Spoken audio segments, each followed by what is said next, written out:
Mga kabarang, seafood mukbang muna tayo. Ayan yung ating ipon mga kabarang, ayan yung mga sausawan. Yan, buksan natin yung talaba.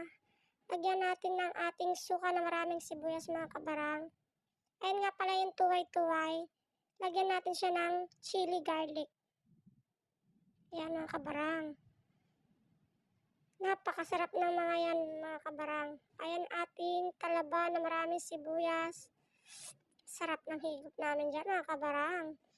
Yung tuway-tuway, tinry ko siya sa suka. Ang sarap din. Tinry ko rin siya sa chili garlic, kabarang. Ang sarap din, grabe. Ang sarap ng chili garlic ni kabarang. Try din natin tong hipon mga kabarang. Ayan, yung sugpo. Ang lambot ng sugpo natin, hindi na